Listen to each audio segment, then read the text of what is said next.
Et bonjour à tous. Eh bien, on se retrouve pour une nouvelle émission radio où cette fois-ci, on va être deux. On verra si dans les autres on sera plus ou moins, on ne sait pas. C'est une émission toute simple, toute chill, où on va juste discuter des sujets qui passent un peu, qui concernent la France. On va rester le plus franco-français possible, même si des fois on aura sûrement envie d'aller voir ce qui se passe au niveau des États-Unis. Donc on est deux, on n'a pas de pseudo. Je te laisse dire bonjour. Ouais, bonjour. Alors, c'est le podcast le plus décousu possible. Je crois qu'on a enregistré un épisode il y a 3 mois. Maintenant, on en fait un deuxième. Alors, la promesse, c'est qu'on était trois. Au final, on n'est que deux. Il n'y a toujours pas de pseudo. Ma mère m'a dit de faire moins de punchline, plus d'analyse. Ouais, je sais pas si ça sera de l'analyse, mais en tout cas, je pense que ça sera toujours autant acerbe parce que c'est ce qui nous fait marrer. Donc voilà, juste un concept très chill parce que je pense que c'est ce qui nous manque aussi. On a envie de retrouver des gens avec un minimum d'intelligence mais qui restent marrants. Donc là, il y a pas mal de trucs qui se sont passés en 3 mois, donc on va avoir pas mal de trucs dont on peut discuter. Moi, je propose qu'on attaque tout de suite avec le premier sujet. Ouais. Alors, euh, l'idée ici, c'est juste de prendre des tweets et d'analyser en fait ce que ça nous dit de la société française aujourd'hui. Est-ce que tu veux commencer par le sujet Mila? Ouais, franchement, je propose qu'on attaque vraiment dans le dur parce que je pense qu'honnêtement, il y aura pas mal de trucs à en dire. Parce qu'en soi, on va pas parler que de Mila, tu vois, ça dit tellement de choses sur plein de choses qui sont en train de se passer en France et ailleurs et comment ça impacte la France. Donc, vas-y, hein. Je pense que tu as l'extrait audio. Ça va me faire un plaisir de réécouter ce genre de choses. Donc, Mila, pour le petit résumé rapide, c'est une fille qui s'était fait connaître sur les réseaux parce qu'elle faisait un live où elle se faisait insulter de mécréantes par des musulmans. Donc, elle a commencé à les insulter en retour, à dire qu'elle chiait sur leur prophète et sur leur religion, etc. Et donc, elle a reçu une vague de haine. Elle est passée sur tous les plateaux télé à partir de là. Qu'est-ce que ça nous dit? Bah, forcément, l'extrême. Déjà que c'est une personne assez, comment dire, qui dit ce qu'elle pense, mais petit fond d'islamophobie, on va dire, et de racisme, sûrement. On va voir si c'est confirmé dans l'extrait ou pas. J'arrive juste pas à retrouver. Donc le texte, je veux absolument voir ça, a répondu Mila à un franco-israélien qui lui a proposé de lui envoyer des photos d'arabes scotchés à la tête aux pieds. Bon, vas-y, j'ai même pas envie de résumer, je vais juste lancer l'audio parce que j'en ai marre. Ouais. Vas-y, c'est Remets-le trop. à zéro, ouais. Donc on est dans le contexte de la guerre israélo-palestinienne, des Israéliens sur un appel privé avec Mila parlent de ce qui se passe en Israël. Bref. Camilla, tu Je vois, par rapport tiens, à ce que tu m'as je dit, tiens à ce que la France se fasse humilier auprès du monde entier pour que le monde entier. non, non, ne dis pas ça, ne dis pas ça, Non, non, mais. ne dis pas ça. Non, Mila, il faut que ça se passe super bien. C'est hyper Non, mais important. faut que le monde entier puisse voir ce que la France est Non. devenue à Non, cause de parce que, l'immigration massive. bah non, justement, parce que le monde entier. Bon, je mets pause. Pour le coup, peut-être que j'ai un avis qui peut rejoindre Mila. En fait, là, elle parlait des Jeux Olympiques. Elle disait qu'elle avait envie que la France se fasse humilier pendant les JO. Bon, elle parle d'immigration, elle a sans doute d'autres sujets. Les infrastructures, par exemple, ça peut être intéressant que le monde entier se rende compte du dimensionnement des infrastructures de Paris. Mais bon, bref, c'est un autre sujet. Il attend de voir ça. Ton drapeau, ça, même si ton pays il est rempli de sales races, ton drapeau, c'est ton drapeau, tu veux qu'il flotte. Premier arabe qui passe, cassage de bouche. Même les gentils arabes, hein, les gentils arabes qui avaient des gentils commerces dans le quartier, ça a cassé tous ceux qui passaient. Ça a fait un carnage. Enfin, le seul langage que les arabes en face ils comprennent. Ils comprennent. Donc là, on est dans le contexte d'un Israélien qui vit en Israël, enfin d'un Franco-Israélien du coup, vu qu'il a l'air de parler français, etc. Et qui parle de la situation avec donc les Arabes qui vivent en Israël. Ce langage-là, ils comprennent. Si tant que vous descendez pas dans la rue pour nous massacrer, c'est que vous êtes des faibles. Oh, la guerre qu'on est en train de faire à Gaza, on n'a pas fait ça depuis très longtemps, ce qu'on est en train de faire à Gaza. Ce qu'on est en train de faire à Gaza, vous savez ce qu'on est en train de faire. Il n'y a pas un arabe d'Israël qui a bougé une oreille, contrairement à 2021. Il n'y a pas un pneu qui a brûlé. Il n'y a pas une manif qui a tourné en couille parce qu'ils savent que là, les Israéliens, même les Israéliens de gauche, tu bouges une oreille, on va venir t'attraper, mais on va t'accrocher à un feu rouge. On va t'accrocher à un feu rouge. C'est beau, ça! C'est vrai en plus. Oh, j'ai des photos, je peux vous envoyer des photos d'arabes scotchés de la tête aux pieds. Ils ont les pieds scotchés, les bras scotchés, la tête scotchée, la bouche scotchée, tout. Limite, ils sont en poisson aujourd'hui. Absolument voir ça. Ils sont en train de faire les saumons aujourd'hui, là. Et ça Je- Moi, si tu veux, Mila, j'en ai des sympas de l'armée. Je veux voir ça. s'il Attends, vous je te plaît. Et là, l'envoie. je te l'envoie. Maintenant qu'on est abonné, je vais te l'envoyer en privé. Bref, trop de choses à dire. Première réaction de ta part? Première réaction de ma part, je pense que, il y a eu une évolution du personnage de Mila qui au départ, je pense, défendait pas des positions qui tiraient à ce point-là vers le racisme pur. Je pense qu'au départ, c'était une ado harcelée et qui tenait des positions du niveau de ce que peut dire une adolescente, c'est-à-dire pas très intelligent, mais qui méritait d'être protégée au départ parce que sa vie était objectivement en danger. Donc je comprends les soutiens qu'elle avait au départ. Et puis au fur et à mesure, il s'est passé tout un phénomène où elle a subi un harcèlement et elle s'est rendue compte qu'elle ne serait pas soutenue par tout le monde et qui a créé, je pense, un phénomène qui a donné ce qu'on a écouté là, c'est-à-dire un truc dégueulasse, hein, honnêtement. Je pense que tous ceux qui nous écoutent et qui ne trouvent pas ça dégueulasse doivent se remettre en question. Puis après, on pourra expliquer pourquoi au fur et à mesure, mais ouais. De toute façon, on voit plein de spaces maintenant comme ça. C'est des spaces communautaires en fait, où les gens se retrouvent sur X entre gens d'une même communauté et ils se sentent entre eux. Et on entend des trucs dégueulasses comme ça, quoi. Mais ouais. Toi, t'en penses quoi? Bah, déjà, ce que je voulais préciser, pardon, c'est que quand j'avais écouté ça la première fois, en fait, j'avais pas compris que quand cet Israélien parlait d'arabe scotché à des poteaux, en fait, il parlait d'arabe mort scotché à des poteaux, ce qui Mhm. change un peu la violence du truc, parce que là, on n'entend pas dans l'extrait, mais en fait, dans le contexte global, c'est ce dont il s'agissait. Et ce qui a créé ensuite une polémique vis-à-vis de Mila, parce que du coup, elle expliquait qu'elle savait pas qu'on parlait de personnes mortes, etc. Bon, je vois pas en quoi ça rend le propos plus digeste, mais pourquoi? Bah oui, totalement, ouais. Non, mais écoute, bah, moi je trouve ça un peu dégueulasse et extrême. En fait, pour remettre en contexte, faut... Vas-y, là, je vais rentrer directement dans la guerre israélo-palestinienne, comme ça, je vais brûler toutes mes cartes. Il faut se rendre compte d'un truc, c'est qu'il y a donc 6 millions de Palestiniens à peu près en total dans le monde. Et il y en a donc, ils sont répartis en fait selon trois zones, si on considère donc Israël-Palestine. Donc ils sont répartis en environ 2 millions de Palestiniens dans la bande de Gaza, 2 millions en Cisjordanie et 2 millions en Israël. Et donc il y a sur la population israélienne qui est de 9 millions d'habitants, il y a 2 millions de Palestiniens.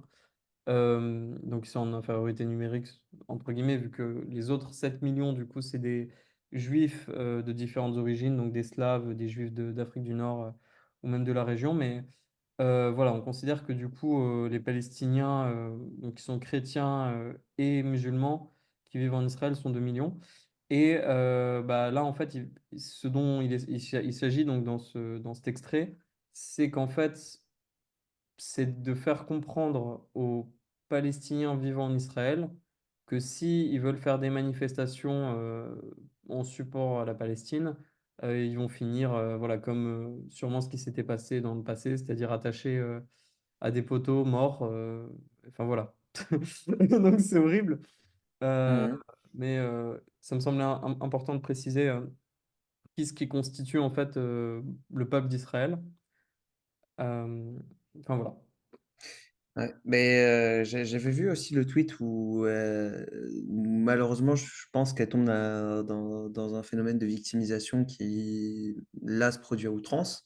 Parce qu'elle avait dit effectivement qu'elle ne savait pas qu'il s'agissait d'Arabes morts, mais d'Arabes qu'on aurait scotché vivant, ce qui change totalement la dimension de l'acte, bien entendu. Et elle s'était dit, oui, ça m'apprendra d'écouter moyennement de loin un space et d'y répondre. En gros, elle a dit, j'absorberai cette nouvelle vague de haine comme je l'ai fait ouais, auparavant, un truc comme ça, quoi. Et là, je suis en mode, mais c'est-à-dire qu'elle est en train de retourner la situation pour se mettre dans le rôle de victime, alors que ça change très peu de choses qu'on parle d'arabe vivant ou d'arabe mort. On est en train d'entendre des gens qui, sous la base d'appartenance ethnique vont s'en prendre à d'autres personnes, normalement, c'est fini. Là, tu as franchi la barrière de l'humanité acceptable, c'est fin. Et, bah, malheureusement, Mila, c'est aussi un phénomène qui a été propulsé par une intelligentsia parisienne aussi. Parce qu'on a eu du philosophe comme Raphaël Enthoven qui circule sur tous les plateaux. On a eu du Caroline Fourest. On a eu du Richard Malka en avocat, l'ancien avocat de Charlie Hebdo, il me semble, qui ont choisi cette fille comme porte-étendard. Et moi, je pense que bah, c'était une erreur absolue de la choisir comme porte-étendard. Parce que déjà, c'est une adolescente. Donc, on fait d'une adolescente un outil politique, mais bon, Une jeune c'est pas adulte actuellement. ouais, une jeune adulte, une ado, suffit, c'est méchant ce que je vais dire, mais il suffit juste de voir son apparence physique à ce moment-là pour se rendre compte qu'on a affaire à une enfant, quoi. La manière dont elle se coiffe, la manière, voilà, le package total, je dirais. Et,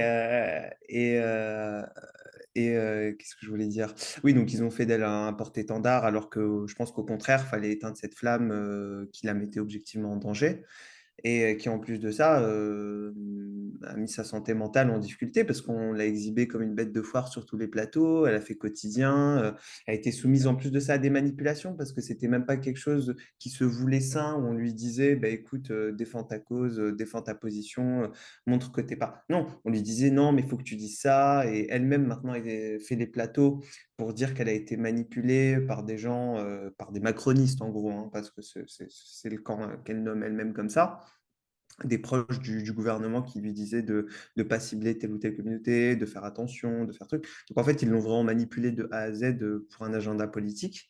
Et maintenant, en fait, elle est au service d'un autre agenda politique qui est celui d'une droite extrêmement dure, euh, Raciste, raciste, ouais, objectivement, euh, je dis une droite dure parce que j'ai pas envie de mettre tout le monde dans le même paquet. Je sais que, par exemple, elle est proche des gens du collectif Némésis.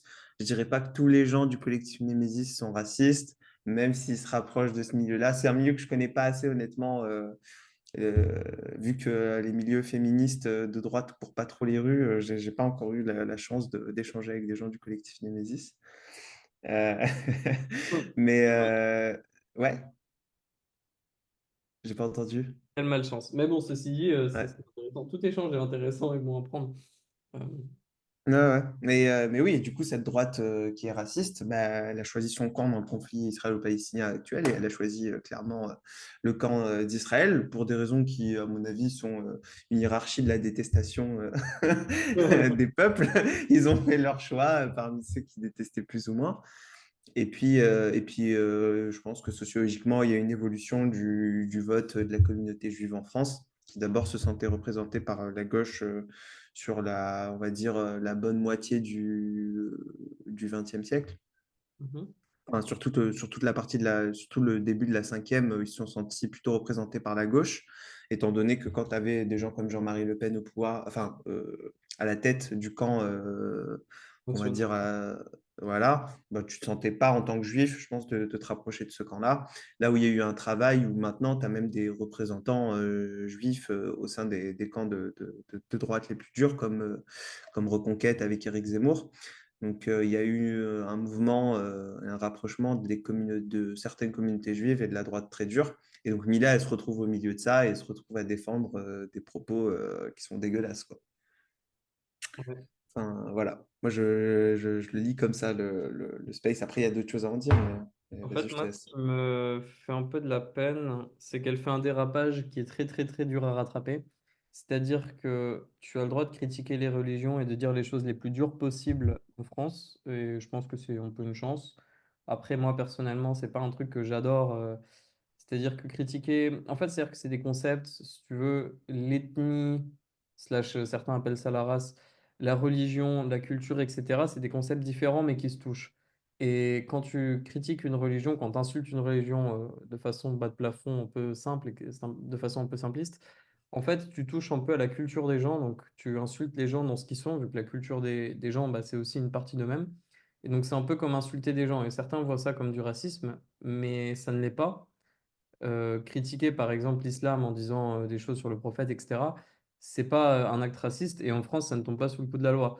Par contre, c'est plus compliqué pour certaines religions, par exemple la religion juive, étant donné que le judaïsme est très relié, c'est-à-dire que la foi dans le judaïsme est très reliée avec l'ethnie parce que en fait, le judaïsme se transmet par la mère. Euh, du coup, bah, là, ça crée une ambiguïté parce que si tu vas dire des choses contre la religion juive, on va t'accuser d'antisémitisme et en fait, tu vois, on n'a pas trop de mots. Enfin, en fait, l'antisémitisme, c'est autant une haine de la religion juive qu'une haine des juifs. Et pour moi, c'est donc déjà un parallèle, enfin, comment dire, pas un parallèle, mais justement une différence de traitement qu'il y a entre les Arabes et les musulmans et les juifs. Les juifs, quand on dit juifs, on parle d'à la fois une ethnie et d'à la fois une croyance, alors qu'on fait quand même la différence entre musulmans et peuples qui peuvent être musulmans. Surtout que donc 2 tiers des musulmans dans le monde, si je ne me trompe pas, sont pas arabes, parce qu'il y a beaucoup d'asiatiques. La plupart Hmm. des musulmans, c'est des Indonésiens et des Malais et des choses comme ça. Bref, donc ce que je voulais dire, c'est que elle est passée d'un moment où elle critiquait une religion, ce qui était encore pas attaquable du point de vue de la loi, même si on sait que ça va faire réagir des gens qui vont pouvoir vouloir s'en prendre à elle et que du coup, bah déjà, ses libertés sont restreintes parce que c'est dire qu'à partir du moment où elle a insulté le prophète de l'islam, elle peut plus sortir partout dans la rue. Malheureusement pour elle, mais c'est comme ça en France.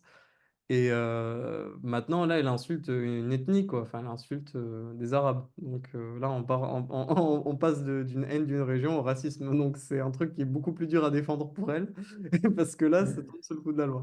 Et voilà, donc j'ai fini mon exposé sur, sur pourquoi elle est dans la merde. Non mais sans rire, c'est compliqué parce que là, du coup, la loi, d'un point de vue de la loi, elle peut être attaquée.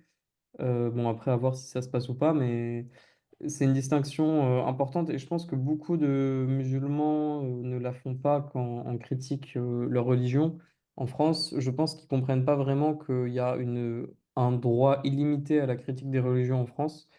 Et en fait, je pense qu'ils crisent un peu aussi quand ils voient qu'il y a une différence de traitement avec le judaïsme. Et pour moi, ça vient du problème, bah, déjà que le judaïsme, voilà, comme j'ai expliqué, c'est un mélange de culture et d'ethnie et de religion, et que on n'a pas de mots, enfin, on fait pas la distinction à l'oral en fait entre ces concepts-là. C'est une région qui est plus dure à critiquer sans tomber dans le racisme. Bref, je tourne en rond. Est-ce que tu as quelque chose à répondre à ça? Non, mais oui, oui, en vrai, je trouve que c'est intéressant parce que c'est vrai que c'est une des différences marquantes avec les deux autres religions qui sont beaucoup plus prosélytes. Mais il y a aussi le fait du passif européen pour la communauté juive qui traîne, enfin, les mémoires européennes traînent un fardeau qui est celui de la tentative d'extermination des juifs et que je comprends que certaines personnes, naturellement, quand ils entendent un propos sur les juifs, soient un peu plus heurtés parce que il y a un lourd passif derrière, mais normalement, on est censé être raisonné et se dire, OK, par exemple, si je fais une petite parenthèse, d'événements. Je ne sais pas si tu as vu Guillaume Meurice, l'humoriste d'une radio, qui est la radio France Inter, qui a fait une vanne sur Netanyahou. Et je ne sais plus, c'était sur le prépuce de Netanyahou. Enfin, un truc vraiment débile. Enfin voilà, mais bon, ça a fait marrer certaines personnes. Les gens sur le plateau se sont marrés. Et puis, ces émissions font des bonnes audiences. En fait, il a été convoqué, mis à pied, attaqué en justice pour une vanne sur Netanyahou, hein, pas une vanne Ok, sur, en justice, et c'est sous quel motif? Pour quel motif? je sais plus, pour des motifs liés sûrement à du racisme. Et du coup, il a été jugé comme innocent parce qu'il n'y avait pas assez d'éléments confirmant les faits, etc., comme étant raciste. Et du coup, il a eu le droit à une nouvelle chronique parce que c'est une sorte, je crois que c'est une hebdo. Et il a dit, il a remis une couche dessus, il a fait une vanne en disant que c'était, il a refait la même vanne et il a dit non mais c'est ma première vanne autorisée par l'État français, donc j'y tiens. Et en fait, il a re-été mis à pied et là actuellement il y a une procédure disciplinaire à l'encontre de lui et il va potentiellement être viré pour ça quoi. Et donc, le traitement médiatique de cette affaire-là, dans tous les médias français, c'est non, mais là, c'est antisémite, c'est de l'antisémitisme, etc. Et moi, je pense qu'il faut faire vraiment attention à ces notions d'antisémitisme, parce qu'on est en train de dévitaliser un mot de son sens. J'ai un mot qui est un peu bizarre pour les raisons que Ouais, parce que tu as déjà, un énoncées. sémite, c'est un peuple sémite, c'est même les C'est Arabes sont ça, sémites, donc déjà, c'est c'est ça. bizarre. Les Arabes sont sémites, et en plus de ça, si tu regardes, il y a eu des études qui ont été faites sur les populations actuelles d'Israël. Elles ne sont pas toutes d'ascendance sémitique, loin de là. Même beaucoup de Donc, Slaves, en fait, même exactement, ouais. majorité d'Européens slaves en Israël. Exactement, ouais, ouais, il y a eu des études, et pas que des études qui pourraient être biaisées parce que faites par des Palestiniens, etc. Il y a eu des études par des Israéliens qui ont montré un peu comment était la sociologie, etc., du peuple d'Israël. Et en fait, ils sont pas tous d'ascendance sémitique. Donc, c'est déjà un mot qui est très biaisé. Et si en plus de ça, on le dévitalise complètement de son sens, comme c'est en train d'être fait, parce que les mots, ben, c'est aussi une arme de guerre. Et on voit que dans, dans le panel d'armes qui sont utilisées par Israël, le fait de déclarer toute opposition comme étant de l'ordre de l'antisémitisme, bah, c'est une de leurs options. Et il ne faut pas que la France tombe dans ça, que ce soit nos instances politiques ou nos représentants médiatiques, etc. Donc je pense qu'il faut faire très attention à ce genre de mots. Ouais, bah Euh, déjà, il y a eu un glissement sémantique parce qu'on voit bien que sémite, ça définit pas que les juifs. Après, il faudrait se pencher sur l'histoire de l'antisémitisme qui a commencé en fait fin du 19e siècle, il me semble. Bon, c'est très long, mais ce qui est, euh, ce qui est dangereux là, c'est qu'en ce moment, on peut facilement utiliser ce mot pour un peu museler l'opposition par rapport à Israël. Ce qui est assez marrant, je trouve, c'est que dans les médias, il y a une espèce de protection quasi constante d'Israël et de sa politique. Euh, et en fait, même d'un point de vue droit international, il y a eu, alors je me souviens plus si c'est au niveau de la Cour pénale internationale, il y a eu une réquisition, ça n'a pas été encore officialisé, enfin appliqué, mais il y a eu une demande de mandat d'arrêt international envers Netanyahou et envers des membres du Hamas et envers des membres du gouvernement d'Israël aussi. Et je trouve ça intéressant que d'un point de vue ONU, on a on a même en fait même l'ONU en fait est contre ce que fait Israël actuellement, mais les médias français, et depuis longtemps, hein, les médias français, Israël est un oui, des pays les plus dénoncés sur je le crois plan que c'est le pays le international. plus condamné de l'ONU par l'ONU. Ouais, mhm, Donc très probable. sachant que un truc intéressant, les États-Unis sont le plus gros allié d'Israël. Les États-Unis ont un droit de veto systématique à l'ONU parce que historiquement ils ont la bombe nucléaire, etc. Donc, en fait, toutes les condamnations qu'a pris Israël vis-à-vis de l'ONU, c'est après le passage États-Unis. C'est-à-dire que c'est les condamnations validées, pas demandées. Les condamnations d'Israël validées par le plus grand allié d'Israël. Donc, on est quand même. Et même malgré tout ça, c'est le pays le plus condamné de l'ONU. Donc, c'est assez intéressant. Mais je ne sais pas pourquoi, on a un pouvoir médiatique qui parvient coûte que coûte à essayer de défendre la politique de ce pays. Euh, et je pense que c'est pas très digeste. Enfin, ça l'est encore moins pour donc les membres de notre population qui ressemblent à des Palestiniens et qui se sentent peut-être plus touchés par ce qui se passe à Gaza. Je pense que n'importe quelle personne avec un tant soit peu d'humanisme devrait être touchée, mais bon, apparemment, il y a un petit manque d'humanisme dans notre société.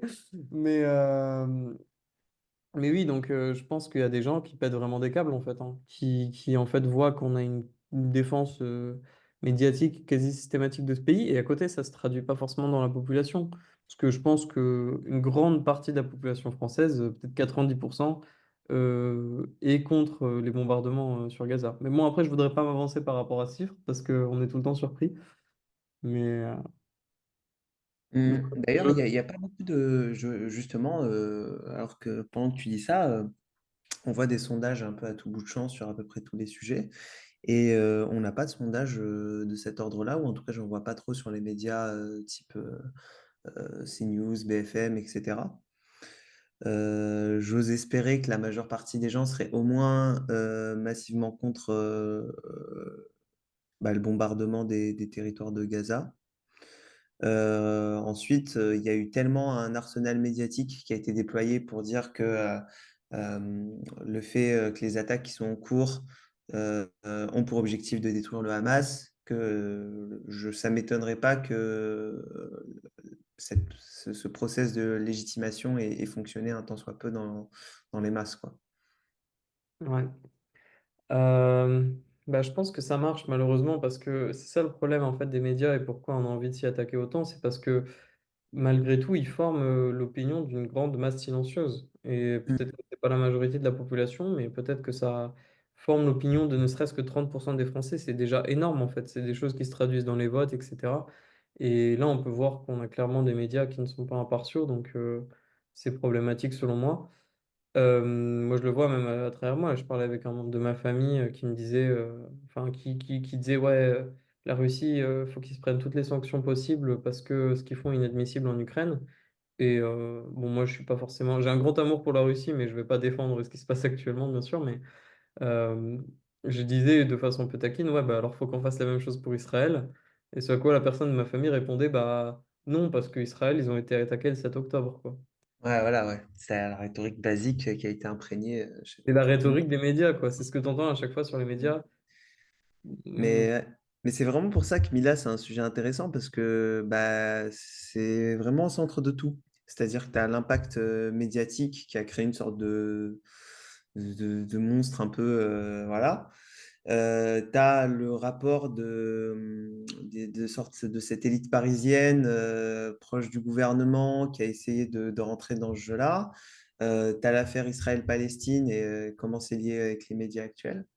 Donc, je pense que c'était pas mal d'ouvrir là-dessus. Je sais pas si tu as autre chose à en dire. Ouais, bah, je vais lire, il y a un des premiers tweets que j'ai vu. Alors, j'ai très peur. Il nous vient de Mehdi, DZ, drapeau français, drapeau algérien. J'aime J'ai beaucoup. très Non, bien que plus tu parles, plus j'ai peur là. mais je respecte beaucoup le choix des deux drapeaux, Mehdi, GG Ouais. à toi, le DZ. La vie de merde qu'elle doit avoir pour avoir le cœur noir à ce point. Oui, merci Mehdi. Putain, je suis tellement agréablement surpris. Je suis tellement agréablement surpris. Oui, parce que là, ce qu'on dit concernant certains groupes qui s'extrémisent côté pro-Israël, on peut en retrouver dans plein de camps différents, hein. C'est-à-dire que bah, nous, pour des propos qu'on va pouvoir dire, peut-être pas sur ce sujet, mais sur d'autres, on pourra être amené à être traité de facho, ce genre de choses. Enfin, voilà, c'est qu'on a atteint un niveau de fragmentation qui est ultra important. Moi, quand tu m'as dit un tweet de Mehdi, DZ, drapeau, je me suis dit, OK, ça va partir en insulte, ça va partir en fatwa, sur Twitter. Parce Ouais. que, ouais, enfin, voilà. Parce que malheureusement, on est arrivé à ce niveau de non-tolérance de l'opinion et de réaction communautaire. Et donc, ça nous amène en fait à ce dont on voulait parler aujourd'hui. Euh, Parce que du coup, bon, il y a plusieurs personnalités qui ont réagi par rapport à Mila. C'est là où je me suis rappelé l'existence d'un individu qui s'appelle Camille Abderrahman. Et Waouh, c'est la première fois que tu arrives à prononcer son nom. ouais, Bravo. ouais, parce que j'ai. Ouais, non, c'est compliqué. C'est un nom un peu long, hein, c'est pas- Ouais, ouais, continue. Continuons. Non, non. Et donc, que j'avais découvert pour la première fois sur la chaîne Le Crayon. Et en fait, il... ce dont je me rappelle, c'est qu'il avait fait preuve de beaucoup de mauvaise foi dans un débat. J'aurais du mal à réexpliquer exactement les propos qui m'ont dérangé, mais en fait, il réagissait par rapport à l'affaire de Mila, euh, en dénonçant comment on pouvait dire des choses comme ça et tout. Ce qui fait sens. Bon, après, il s'est foutu de sa gueule en disant qu'elle avait une calvitie. Bon, c'est peut-être moins utile, mais, euh, mais, mais soit. Donc, j'ai cliqué sur son profil. Et parce que je me souviens qu'il y avait un truc qui m'avait dérangé avec lui. Et ensuite, j'ai vu que en fait, il avait partagé un tweet où en fait, c'était une vidéo de membres d'une communauté d'un groupe d'extrême droite lyonnais qui criaient dans la rue les Arabes dehors, etc. Ou l'islam dehors plutôt, l'islam dégage de notre pays, je sais pas quoi. Euh, Suite à quoi Camille Abderrahmane avait réagi et avait dit, ouais, mais ils font ça de nuit dans un des quartiers riches parce qu'ils savent que s'ils venaient là où il y a des Arabes, ils se feraient péter la gueule. En fait, ce qui m'a fait réagir, je me suis dit, c'est assez marrant parce que là, en fait, on est sur de la violence de l'autre côté, c'est-à-dire que Mila et les Israéliens, c'est de la violence détestable dans leurs propos et même dans leurs actes envers les Arabes. Et là, on en est à un gars arabe qui dit ouais, bah, en vrai, si vous critiquez l'islam, en fait, vous osez pas le faire dans les quartiers où il y a des musulmans parce que vous allez vous faire péter la gueule. Ce qui est pour moi un énorme contre son camp. Voilà. Hmm. Tu vois, moi, je serais pas totalement d'accord sur toi parce que je mettrais pas ça au même niveau que ce qu'a dit Mila, dans le sens où enfin, des gens qui manifestent dans la rue en disant islam dehors, ça veut dire qu'en gros, bah, que lui, il n'a pas sa place ici, qu'il devrait partir, donc en fait, qu'il n'est pas autant français qu'eux, que bah, ça renvoie au fait que sa famille devrait également partir. Et donc là, enfin, tu vois, c'est pas comme si tu avais quelqu'un qui se rendait sur un plateau télé et qui faisait une critique constructive de l'islam. Surtout qu'à mon avis, le groupe lyonnais dont tu parles, c'était pas des philosophes, tu vois ce que je veux dire. C'était peut-être des mecs qui auraient voulu en découdre. Donc là, enfin, c'est ce qu'il a dit là, je ne sais plus exactement, mais c'est stupide de dire qu'en gros, il se ferait casser la gueule. Mais je mettrais quand même vraiment pas sous le même niveau que ce qu'a dit Mila. Alors, pour moi, c'est juste un exemple de fragmentation de la Ah société. oui, c'est sûr. Bah oui, c'est sûr. Bah, déjà que des mecs arrivent à se dire, ok, je vais sortir dehors pour dire islam dehors, et qu'il y en a un autre qui leur répond, ouais, mais vous allez vous faire casser la gueule, oui. Ouais, c'est sûr.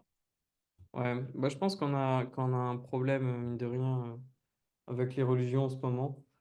Euh, En fait, je Si vois. en ce moment, Ouais, c'est Milan. ouais, Oui. oui, la France, après, par exemple, c'était un des pays les plus antisémites historiquement d'Europe. Enfin, on a déjà parlé de l'affaire Dreyfus. Même en général, la France a quand même bien pris sa part pendant la Seconde Guerre mondiale, désolé, hein. Parce qu'on a un roman national qui nous fait penser qu'en fait, on a tous résisté, mais bon, plus on se penche dans l'histoire, plus on a du mal à justifier ça, surtout ce qui s'est passé dans le nord de la France avec beaucoup de collaborations, etc. On est loin d'être un pays irréprochable. Et aujourd'hui, bon, c'est avec l'islam. Je pense que là, en fait, je pense que c'est pas foncièrement les Français le problème, mais que les religions, comme en fait, c'est des concepts compliqués en fait. La religion, c'est lié à la culture. Et importer beaucoup de gens d'une autre culture dans un pays, donc ce qui se passe aujourd'hui avec l'immigration en France, ça crée des conflits forcément qu'on va mettre sur le dos de la religion. Pour moi, c'est des conflits culturels en fait. C'est-à-dire que on importerait une grosse vague de gens de n'importe quel pays, d'Amérique du Sud, même si en Amérique du Sud, la religion, c'est majoritairement le christianisme, on aurait également des problèmes de clash culturel, de choc culturel. Après, c'est encore plus exacerbé avec la religion, mais le problème, en fait, qui se passe en France, c'est même pas réduit seulement au point de vue de la religion, c'est vraiment un choc culturel. Par exemple, les problèmes qu'il y a à l'école envers la laïcité, quand il y a des histoires de porter le voile ou non à l'école, ou l'histoire de pouvoir montrer des caricatures du prophète à tous les élèves ou pas, etc. Ça, c'est des problèmes de mœurs, on va dire. Parce que les gens qui viennent de pays musulmans ont, par exemple, dans la culture de se couvrir pour les femmes, etc. Hum, on en a un point où c'est vraiment très culturel. Il y a aussi, par exemple, au Maroc, il y a des chrétiens qui se couvrent également le visage, enfin le visage, pardon, des chrétiennes qui se couvrent également les cheveux, pour montrer que c'est culturel en fait. C'est pas qu'une histoire de religion. Enfin bref, je divague un peu, je sais pas Non, trop. mais totalement, ça rejoint un peu ce que tu disais tout à l'heure, c'est-à-dire que la religion, ça c'est conjoint, enfin, c'est au moins concomitant avec les notions de culture, et qu'en fait, ce qu'on appelle problème de religion, c'est la conséquence d'un tout autre problème qui est un problème bah, culturel, qui vient du fait que il y a une population majoritaire qui a une culture ancrée, et on importe des populations diverses qui ont des cultures différentes. qui peuvent être des cultures proches de cette culture d'origine. Ça a été le cas pour les mouvements intra-européens, qui ont quand même subi des problèmes parce que là, du coup, il n'y avait pas de notion de religion différente, ou très peu, et où il y avait quand même des problèmes culturels, des différences culturelles qui ont créé des problèmes. Et donc là, la culture qui est importée en France, c'est une culture qui, quand même, n'est pas aussi proche que l'étaient les cultures italiennes, polonaises, etc. Donc forcément, ça crée des problèmes. Mais oui, c'est pas spécialement la religion qui pose problème, parce que la religion en Algérie ne pose pas problème. La France a été très longtemps un pays ami du Maroc. Ça ne posait pas problème d'être allié avec des Marocains. Dans l'histoire de France, on a été allié très longtemps avec les Ottomans. Ça ne nous posait pas de problème, contre des pays européens d'ailleurs. Donc, le problème, c'est la cohabitation d'une population d'origine avec une population arrivante et comment celle-ci accède à une même nationalité française tout en ayant quand même des mœurs qui sont différentes. Et ça, mine de rien, c'est quand même quelque chose qui est nouveau dans les notions de civilisation. C'est-à-dire que à ce point-là de différence, parce qu'on essaie quand même de créer un État-nation sans tomber dans quelque chose de fédéral, où il y aurait des sous-répartitions territoriales qui auraient leurs propres lois, etc. Même si il y a quelques exceptions sur les dom-toms, etc. Mais voilà, donc c'est un sujet qui est, bon, après, là, beaucoup plus vaste et je pense qu'on n'a pas le temps de rentrer dedans. Ouais. En fait, ce dont je voulais parler aussi, c'est que je pense que malheureusement, beaucoup de personnes en France, bah, surtout à gauche, ont tendance à être idéalistes selon la nature humaine et pensent que, en fait, pour eux, l'immigration ne pose pas de problème, donc ils partent du principe que ça devrait poser problème pour personne. Malheureusement, si des gens sont opposés à l'immigration, et ce sera toujours le cas parce que tout le monde est attaché à sa culture, tout le monde veut défendre sa culture parce que ça fait partie de notre identité. Bah, si tu fais venir l'immigration, forcément, il va y avoir une part de la population autochtone, entre guillemets, qui va poser problème. Enfin, qui va poser problème, qui va être contre. Euh, donc, en fait, oui, il suffirait dans un monde idéal où les humains seraient bons et qu'il n'y aurait pas de problème à se mélanger. À mélanger leur culture et à mélanger leurs ethnies, etc. Il suffirait d'accepter et puis tout se passerait bien. Mais en fait, c'est pas le cas. L'être humain n'est pas comme ça, malheureusement. Et je pense qu'il y a beaucoup de gens qui sont idéalistes et qui voudraient qu'il n'y ait pas de problème dû à l'immigration parce qu'il ne devrait pas y avoir de problème lié à l'immigration.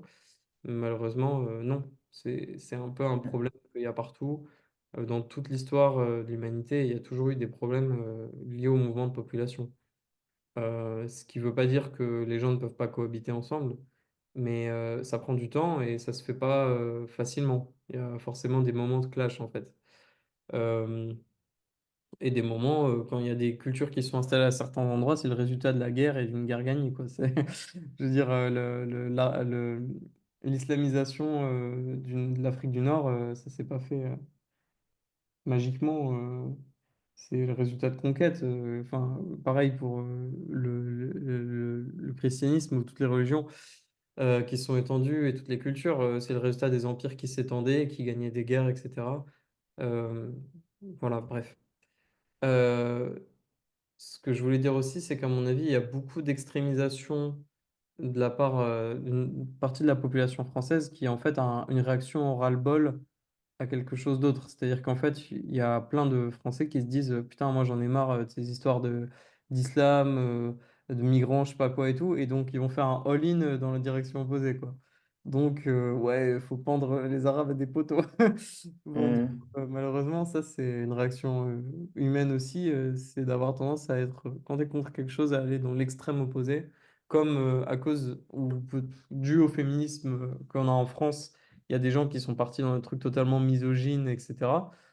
C'est aussi qu'ils le font en réaction. En fait, ils en ont tellement marre d'entendre des propos féministes et qu'on leur casse les couilles avec ça qu'en fait, ils vont faire un all-in et devenir les pires ordures du monde, quoi.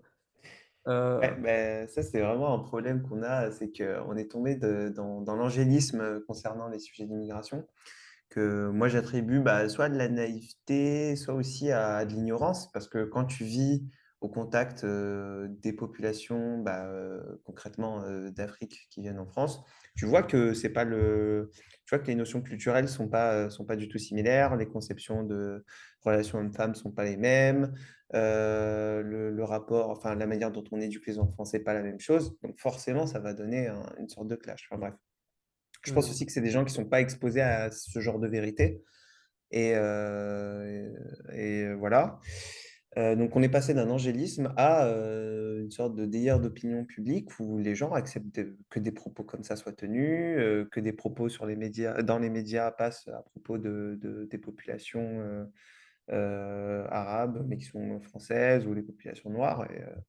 Je sais pas, on n'arrive pas à trouver en fait un juste milieu où on prendrait les problèmes de manière pragmatique, où on associerait à la fois quand même des valeurs humaines, parce que c'est des valeurs qui devraient rester au fondement de notre État, et pragmatique vis-à-vis du marché de l'emploi, des moyens, de est-ce qu'on peut subvenir à leurs besoins, etc., etc., quoi. Tout à fait. Je te propose de passer au deuxième sujet, vu on peut parler. Ouais, donc là, on passe sur un truc beaucoup plus fun, là. Ça nous fait une ouverture directe sur les médias. On va vous parler d'hélicoptères. Alors, Ah, ok, ok, ok. Oui, alors le Hamas. attendez un instant. Petit extrait. Tout va prendre sens. On va prendre un sens. Peut-être un peu de contexte avant? Oui, alors pardon, un peu de contexte, bien évidemment, bien évidemment.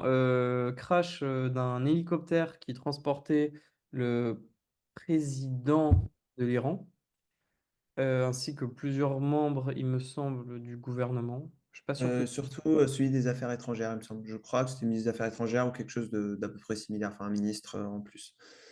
Donc Alors, ils étaient deux personnages importants dans le crash d'hélico. voilà. Honnêtement, je connais pas trop le régime présidentiel démocratique de l'Iran. Euh, Les je élections vont bientôt se tenir. Ils ont nommé quelqu'un pour assurer l'intérim. Mais c'est pas le personnage numéro un à la tête de l'État iranien. C'est le numéro 2, quoi. En gros, qui était pressenti pour devenir numéro un.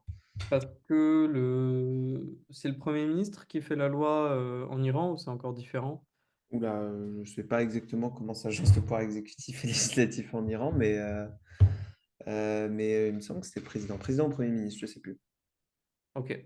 Bon, bah, c'était pas forcément le premier homme d'État.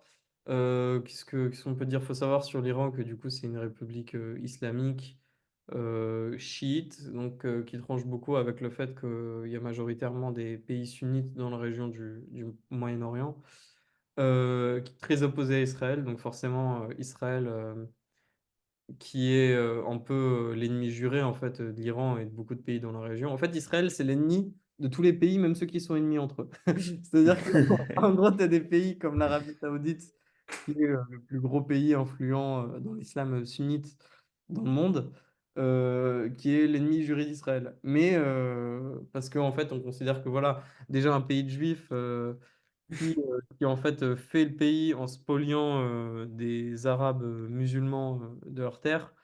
Il n'y a rien de plus détestable pour un pays musulman. Donc, à la fois, on a l'Arabie Saoudite qui considère Israël comme son ennemi juré, et c'est aussi le cas de l'Iran, et ça a été le cas de tous les pays qui ont fait la guerre à Israël depuis la création. Même Euh, si Israël était quand même en voie de normalisation avec certains pays arabes, dont le Maroc, Arabie Saoudite, etc. Arabie Saoudite. Ouais. Ouais, Israël avait déjà été reconnu par l'Égypte. Je crois que c'est le premier pays arabe qui l'avait reconnu. Mhm. Euh, Donc, je pense honnêtement que ces pays arabes-là voient des intérêts à court ou moyen terme économique à dialoguer avec Israël, mais qui restent un peu sur une sorte ils restent aux aguets vis-à-vis de l'expansionnisme impérialiste israélien. Parce ouais, que là, ce qui est invoqué dans leur politique d'annexion de Gaza, c'est des motifs qui relèvent de la religion, des frontières comme elles le sont décrites dans les textes religieux. Donc ça engloberait aussi une partie de l'Irak, de l'Arabie Saoudite, etc. Donc on peut comprendre qu'ils soient, qu'ils soient aux aux aguets, aguets. quoi. Et du coup, là c'est une chaîne qui est, il me semble que c'est une chaîne française détenue par Patrick Drahi, 24 News. Donc très proche du gouvernement israélien, honnêtement, ou au moins des positions défendues par celui-ci. Bah, c'est une chaîne fondée par Patrick Drahi. Patrick Drahi, qui est. Alors, là, tu vois, là, par exemple, c'est pas la critique de la détention de cette chaîne par Patrick Drahi a aussi, là, on en revient au même problème dont on parlait avant, été critiqué comme étant antisémite, etc. Enfin, bref, le registre Intéressant. Je habituel. viens de voir que Patrick Drahi, en fait, était né au Maroc, mais ouais, bon, franco-israélien. Bref. J'ai pas envie de m'étendre. Je lance l'extrait. Hamas aussi apparemment a réagi. Oui, alors le Hamas a réagi il y a quelques instants, en tout cas peut-être pas le Hamas de manière officielle, s'il peut réagir de manière officielle, mais en tout cas un groupe du Hamas qui s'exprime sur le Telegram affirme que le pilote de l'hélicoptère serait un agent du Mossad, il donne même son nom, Eli Kubtar. Est-ce que c'est vrai ou pas? Bien entendu, tout cela fait partie de ces rumeurs qui circulent. Ce qui semble être se confirmer, c'est que du côté des autorités, même pour l'instant, on ne le fait pas de manière officielle. Et puis le Hamas aussi apparemment a réagi. Oui. Bref. En fait, j'ai trouvé ça hilarant. Parce Bah, je pense que la boucle est bouclée, hein. Bouclé, bouclé. Voilà. CQFD. Bon, là, on est sur un média spécial. C'est pas n'importe quel média. Euh, c'est un média opinionné, mais d'autant plus, en fait, je comprends pas. Enfin, Israël, vu la situation politique actuelle qu'on a avec la guerre en Palestine, etc., est un des premiers suspects du responsable du crash de cet hélicoptère. Pour l'instant, on ne sait pas si c'était volontaire, involontaire, etc., mais Israël est forcément suspecté.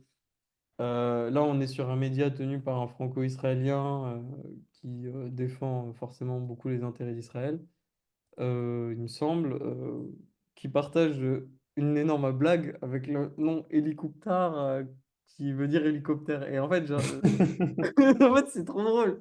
C'est trop drôle parce que ça montre qu'un truc qui peut être une blague totalement conne qui circule sur Internet peut finir en fait sur un média, sur une chaîne télé à heure de grande écoute, qui montre qu'en fait, ça montre l'absurdité des médias. Et ce qu'on critique, c'est qu'en fait, on a une partage d'informations. En fait, leurs idées passent jamais au tamis à conneries. On réfléchit jamais. Ok, attends, avant de partager une information. Enfin, je veux dire, ils l'entendent quand même que hélicoptère, hélicoptère, c'est une blague. Ouais, parce qu'en plus, là, il lit sa fiche, donc c'est quelque chose qui a été noté par quelqu'un, il le lit, et même lui, je pense, en le disant, il se dit, bon, là, c'est peut-être une connerie. Mais en fait, ce qui est intéressant, c'est que c'est pas la vérité qui importe, c'est de délivrer de l'information, de la quantité, et qu'en plus de ça, si elle va dans le sens de ce qu'ils doivent défendre, bah, tant mieux, quoi. Et moi, ce qui me fait marrer, c'est le parallèle qu'on peut faire aussi avec la chaîne, c'était quoi? C'était RT France, c'est ça? Je sais plus comment elle s'appelait. Russia Today. Ouais, Ouais, Rachel, oui. c'est ça, Russia Today qui a été interdite en France, il me semble.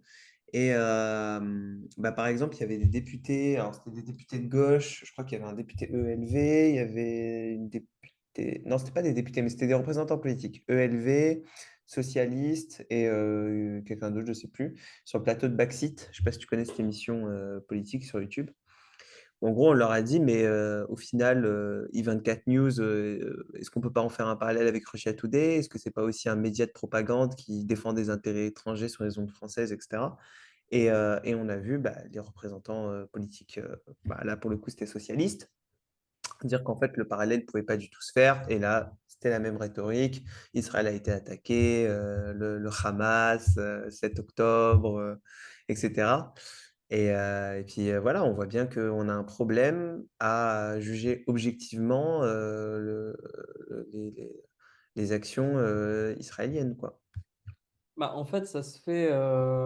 Pour moi, une des raisons, c'est juste qui sont les alliés de qui, en fait. Israël, c'est un allié stratégique historique de la France. La France a été un des premiers pays à reconnaître Israël après les États-Unis. Il y a énormément de Français franco-israéliens. J'avais vu un nombre de députés, le nombre de députés franco-israéliens qu'on a en France, c'était un truc choquant. Ça se comptait en pourcentage, genre c'était du peut-être 8%, un truc comme ça. Enfin, j'étais choqué du nombre de personnes députées en France actuellement qui avaient la double nationalité franco-israélienne. La France, c'est le troisième pays au monde avec le plus de juifs après Israël et les États-Unis. Donc forcément, il y a un petit biais. On est un allié historique de ce pays. C'est pas forcément le cas de la Russie. On est plus un ennemi historique. Ou en tout cas, on est sur nos gardes par rapport à ce pays-là. guerre froide, on était plutôt dans le camp contre l'URSS. Aujourd'hui, on a des intérêts aussi à défendre l'Ukraine. Je veux dire, l'Ukraine, c'est la plupart du blé produit en Europe qui finit dans nos assiettes et dans nos céréales et tout, quoi. On n'a pas forcément à gagner à ce que la Russie annexe totalement l'Ukraine, donc c'est pour ça qu'on décide de supporter l'Ukraine. Je crois très très peu, après moi je suis très pessimiste vis-à-vis de la nature humaine, mais je crois très très peu à l'humanisme et au bon sentiment. Je pense que la France se mettrait pas autant dans la merde géopolitiquement en faisant des sanctions contre la Russie, etc. Et économiquement.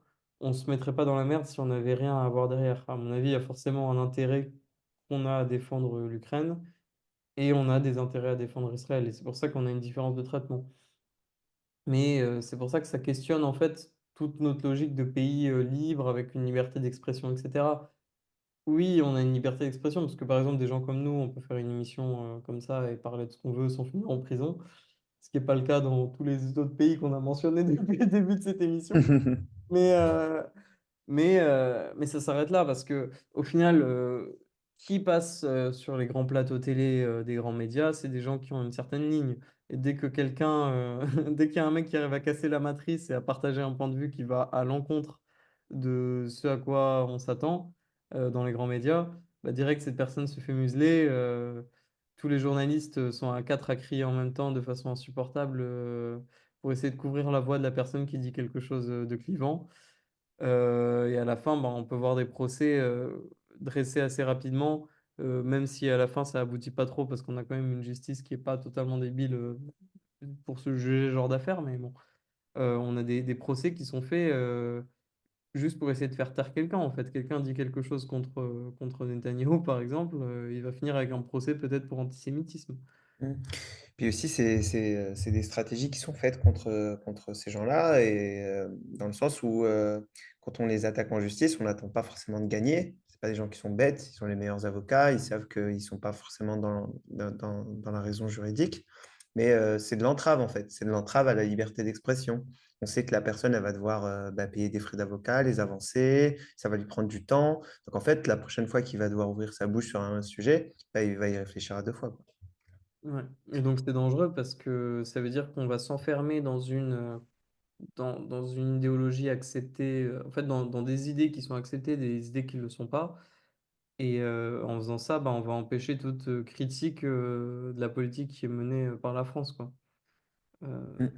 Bah, c'est pour ça que moi je pense que ce genre de position qu'on voit, parce que c'est brinque-ballant, il y a un clash qui se fait entre les élites médiatiques, politiques et la base dont on fait partie nous. Et c'est pour ça que je pense qu'on fait ce genre de truc sur Internet qui est quand même l'espace de liberté totale. C'est qu'il y a un vrai clash entre ces deux milieux où à un moment ça va craquer, quoi. C'est-à-dire de ne pas avoir de vraie représentativité politique, de ne pas non plus avoir de représentativité médiatique, le fait que les médias soient concentrés à Paris pour le cas français, le fait que ce soit un même niveau social qui s'exprime tout le temps, Le fait contre qu'il les mêmes personnes, pour les mêmes intérêts. Ouais. Donc, ben voilà. Ben, en tout cas, c'est cool qu'on ait quand même encore des espaces médiatiques ouverts comme celui-là. Je ne sais pas si tu veux rouvrir ce sujet ou parce que moi, je propose qu'on arrête. Comme ça, on reste quand même sur une émission où on abordait des sujets assez sérieux. On avait d'autres sujets beaucoup plus débiles que ceux-là pour être Ça abordés sera dans notre l'affaire truc. d'une prochaine émission qui sera totalement déconne. Là, on a parlé de politique. Ouais, ouais, ouais. Je Puis c'est considère. parti sur Ouais, Israël-Palestine, donc c'est assez lourd. ouais, et puis tu es tout le temps dans la retenue, donc c'est compliqué après de faire de la déconne après un sujet sérieux. Mais voilà, après, on reste un des pays libres où on peut s'exprimer plus que d'autres. Mais on essaie juste de montrer que c'est pas la panacée, qu'on n'est pas qu'on est loin d'être un pays idéal par rapport à ça. Euh, et voilà, en fait, il y a beaucoup de problèmes quand même hein, entre le clivage de la société, des gens entre eux-mêmes, c'est-à-dire entre plusieurs communautés liées à l'immigration ou non, religion, etc. Et des problèmes liés avec la sphère médiatique et la population, les histoires de classe sociale, etc. Bref, on essaie un peu de tirer la sonnette d'alarme sur la situation en France. On verra peut-être qu'on aura des solutions dans des émissions futures pour proposer des pistes d'amélioration pour la France. Je sais pas si tu voulais ajouter quelque chose. Non, bah franchement, là, c'est bien. Bah, j'espère que ceux qui nous ont écoutés auront trouvé ça intéressant. Et puis, franchement, je pense qu'on peut promettre que la prochaine fois, ce sera beaucoup plus chill, beaucoup plus Je pense cool. qu'on a l'émission la plus dépressive, enfin, possible.